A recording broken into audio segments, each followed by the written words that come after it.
important for us tonight that we get the songs in the right order than that I get a chronological history of the group from 1848 up until 2010. So I'm going to be jumping all over the place, leading into what I hope is going to be our next song. We're going to jump now to the year 1972, which was early in my tenure as a singer with the group, and it is when we celebrated our 125th anniversary. Probably in my lifetime, this was the year that you could notice the most changes in the carolers. More things happened this year that are different than any other individual year that I can remember. We were able to prepare a book called Salute This Happy Morn, written by Dr. Gladfelter, and quoting lines from the song you just heard. Christians awake, salute this happy morn.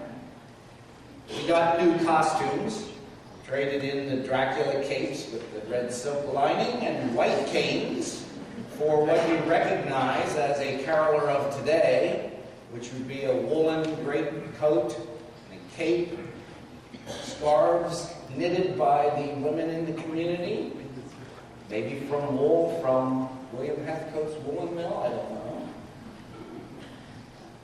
Got a top hat. It was different than the black top hat, sort of a gray top hat, and a black cane instead of a white cane.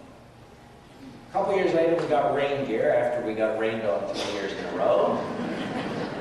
The reindeer is similar structure. It's all black, but it has a short cape over it to remind you of who we are. We brought back the Peanut Man from extinction. There was a peanut man in the early years that walked around the town and handed out peanuts to the people in town. We resurrected that in 1972 with Mike Fry as our peanut man. Now it's Gary Faree. For the last 10 years, 11 years now, it's been Gary Faree. And if you read any publication of Gary Faree on our website or in our book, and you see G-A-R-R-Y, that is correct. That's how he spells his name, 2 R's. The first Peanut Man was Mark Radcliffe.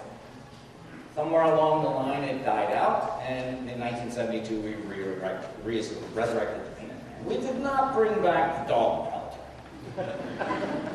The first Dog Pelter apparently was George Shaw, maybe because he was the youngest man in the group, and we still give some of our youngest men the dirty jobs. We brought back the Torchbearer in 1972, and we still make our youngest men, who are on the waiting list, carry the torch at some times during the night.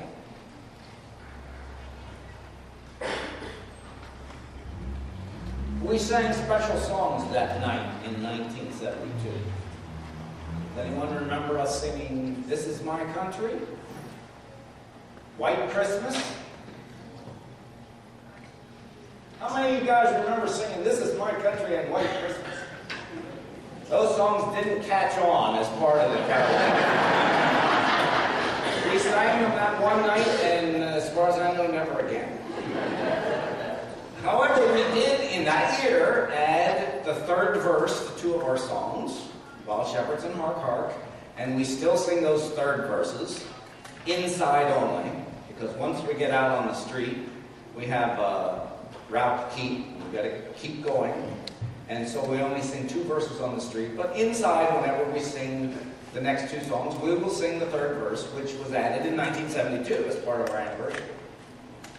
Some of our songs, you might notice, have several different names. First song we sang was Christmas Hymn. Many people just refer to it as Christians Awake, or Christians Awake, Salute This Happy Morn. I bet that less than half of you know the name of the next song. The next song we would like to sing for you is called The Incarnation of Christ. You might know it as Wild Shepherds Watch the Flocks by Night, or just Wild Shepherds.